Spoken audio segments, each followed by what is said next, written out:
Hello and welcome dear students to the Notebook Plus और एक session MCQs का mock का topic population explosion global warming and climate change पे हम ला रहे हैं। जो ये MCQs हम ला रहे हैं these are important and will give you an idea कि किस तरह से क्वेश्चन फ्रेम किए जा सकते हैं इन योर एग्जामिनेशन। जो नंबर 1 क्वेश्चन फ्रेम है which is framed as what is population explosion. इस टॉपिक से population explosion global warming and climate change के टॉपिक से पहला क्वेश्चन जो फ्रेम किया गया है what is population explosion definition पूछा गया है। क्या हम इसे डिफाइन करते हैं as a sudden decline in population 1, rapid dramatic rise in population size 2, steady growth in population over time 3, migration of population from rural to urban area।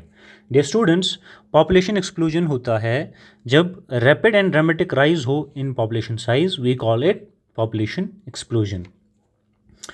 Number 2 आपका according to census 2011 what percentage of global population does India's population constitute। पूरी दुनिया की जो population है 2011 census के हिसाब से हिंदुस्तान की जो पॉपुलेशन है वो कितनी है वो आपने बतानी ही नहीं है।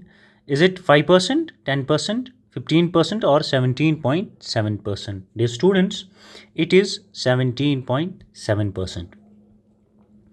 सिमिलरली नंबर 3 आपका क्वेश्चन है जो फ्रेम किया गया है which factor contribute to the slow population growth in Indian subcontinent before 1500 AD।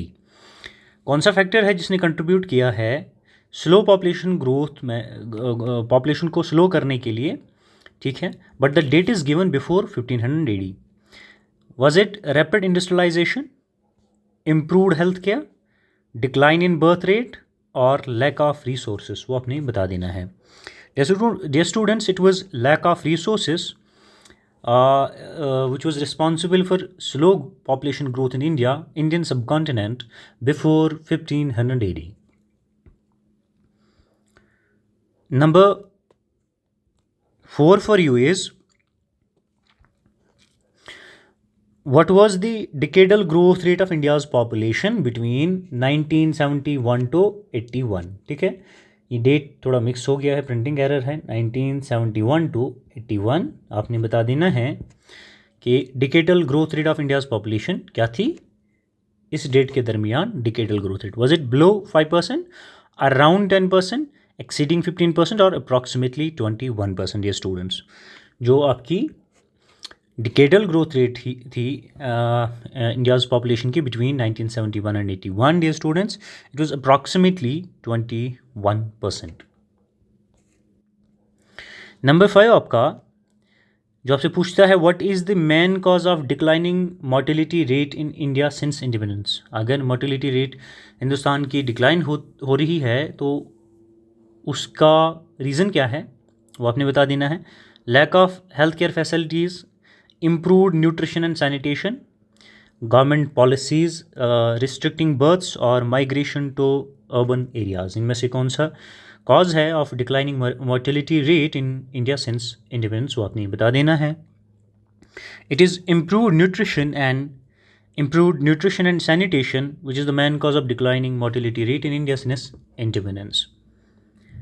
Number 6 आपका which of the following is not को सर्कल कर लें, देख लें।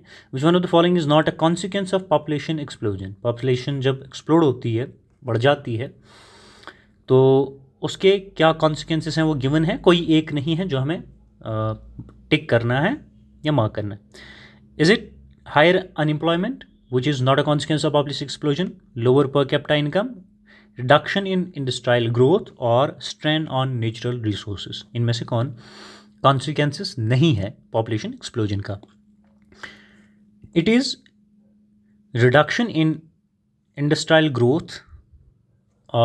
जब पॉपुलेशन एक्सप्लोड होती है तो वो reduction in industrial growth it's not a consequence of population explosion, but higher employment is, lower per capita is and strain on natural resources. Obviously ये भी है पॉपुलेशन एक्सप्लोजन का consequence, but reduction in industrial growth is not necessarily a consequence of population growth.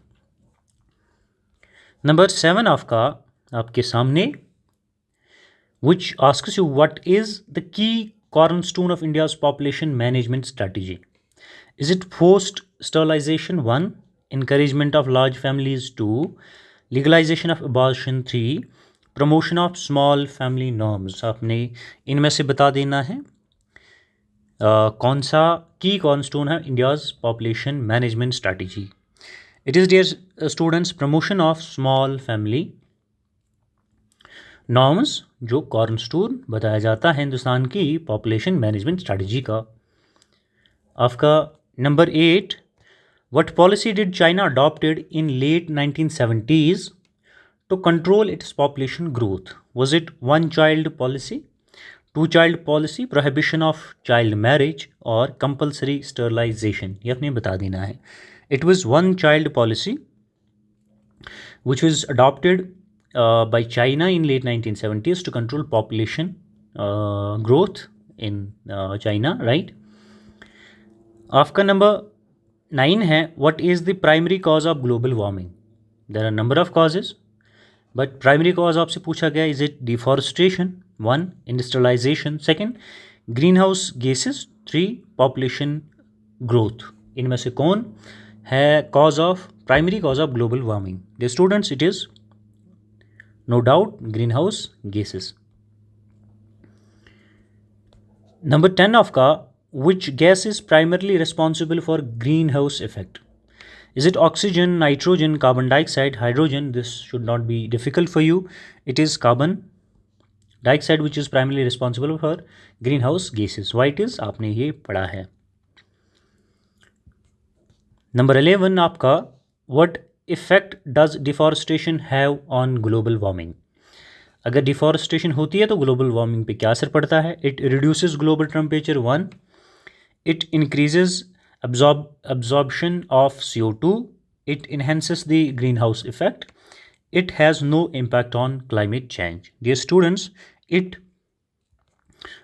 effect of deforestation on global warming is it enhances the greenhouse effect.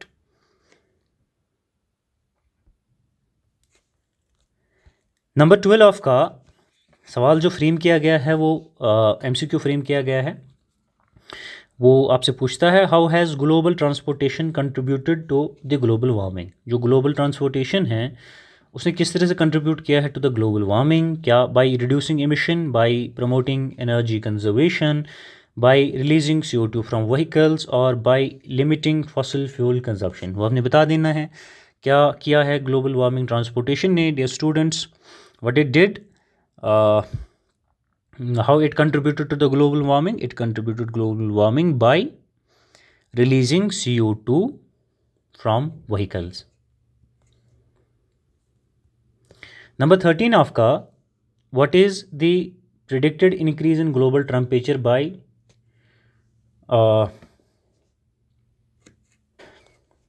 what is the predicted increase in global temperature by 2100 if emission continues at current rate? आपने global temperature का increase predict करना है जो predict किया हुआ है by this date, ठीक है, वो आपने बता देना है. Is it 1 degree, 2 degree, 3 degree और 4 degree? Is it dear students 2 degree is the correct option to your question number 13. Number 14 आपका what is the consequence of rising temperature due to global warming? अगर global warming होती है उससे consequence क्या होते हैं rising temperature के? When temperature rises due to global warming. Is it decreased frequency heat wave 1, reduce intensity of hurricanes 3, increased sea level 4, longer growing seasons? इनमें से कौन है consequence of rising temperature due to global warming? वो आपने बता देना है. Dear students, it is increased sea level is the consequence of rising temperature due to global warming. Similarly, number 15 आपका how does reforestation helps mitigate climate change? How does reforestation mitigate climate change? By increasing CO2 emission, by reducing greenhouse gases, by promoting deforestation or by accelerating ice melt? The students, it is by reducing greenhouse gases, which help us to mitigate climate change. Number 16 आपका, what is the main objective of carbon pricing regime like emission trading system? Objective अपने बता देना है. To increase fossil fuel consumption 1, to promote deforestation 2, to reduce carbon emission 3, to accelerate global warming. The students, the main objective of carbon pricing regime like emission trading system is to reduce carbon emission, and this option obviously is answer to your question number 16. Number 17 आपका, which sector accounts for highest greenhouse gas emission globally? आपने बता देना है कौन सा sector account करता है जहाँ से सबसे ज़्यादा ग्रीन हाउस गैस इमिट होता है. ग्लोबल लेवल की बात होती है, ठीक है. Is it agriculture sector, industry sector, transportation और residential commercial sector? Obviously, dear students, it is transportation sector which accounts for the highest greenhouse gas emission globally. Again, number 18, what is the primary driver of global warming according to scientists? Primary driver of global warming आपने बता देना. Is it deforestation? Is it industrialization? Is it greenhouse gas emission? Or is it population growth? वो आपने बता देना है. Dear students, it is greenhouse gas emission which is the primary driver of global warming according to experts. Number 19 आपका question जो frame किया गया है which region is expected to account for over half of the global population growth by 2050. Let me read it again for you. Which region is expected to account for over half of global population growth by 2050? Is it North America, Europe, Africa और Asia? इनमें से कौन सा reason है जिसमें दुनिया की आधी से ज़्यादा आबादी की ग्रोथ होगी बाय 2050? वो आपने बता देना है. Dear students, it is Africa region जिसमें ये खदशात पाए जाते हैं, ठीक है. Number 20, what is the recommended strategy to mitigate global warming associated with transportation? Global warming associated with transportation, उसके लिए क्या स्ट्रेटजी है to mitigate global warming? Is it increase use of fossil fuels 1, promote electric vehicles 2, reduce public transportation और encourage air travel? इनमें से कौन आपका correct option है वो आपने बता देना है.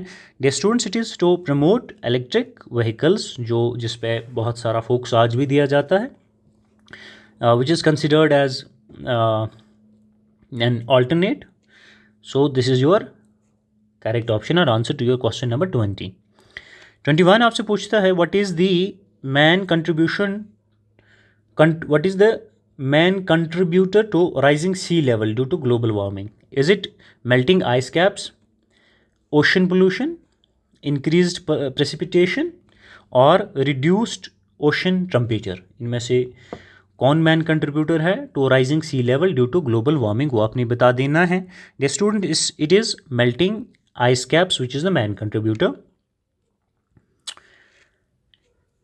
सिमिलरली आपका नंबर 20, which action is not a part of mitigating climate change? Which action is not a part of mitigating climate change? Is it afforestation, renewable energy adoption, increased use of fossil fuels, carbon pricing? इनमें से आपने बता देना कौन है. जैसे it is increased use of fossil fuel which is not a part of mitigating climate change. Afforestation is, renewable energy adoption is, and carbon pricing obviously it is, but increased use of fossil fuel is not a part of mitigating climate change. Number 23 for you is, what is the primary reason for observed increase in global temperature since mid 20th century? Natural climate variability, changes in solar radiation, human activities और geological processes? इनमें से आपने बता देना है कि primary reason कौन है या ऑब्जर्व किया गया है for increase in global temperature since mid 20th century. वो आपने बता देना है. Dear students, it is the human activities which is the primary reason. Number 24, how has global warming affected ecosystem? One, it has increased biodiversity, it has reduced habitat loss, it has caused coral bleaching, it has promoted ecosystem stability. क्या किया है आपका global warming ने ecosystem पे? Dear students, it has caused coral bleaching. This is the one of the effect of global warming on ecosystem. Similarly, number 25 for you is, what is the ultimate goal of climate action plan? Is it to accelerate global warming, to reduce carbon neutrality, to maintain the status quo, जो का तू, to achieve carbon neutrality? ठीक है, to achieve carbon neutrality, to reduce carbon neutrality, to accelerate global warming, to maintain status quo, वो आपने बता देना है. अल्टीमेट गोल क्या है क्लाइमेट एक्शन प्लान का? The ultimate goal of the climate action plan, dear students, is to achieve carbon neutrality. To achieve carbon neutrality.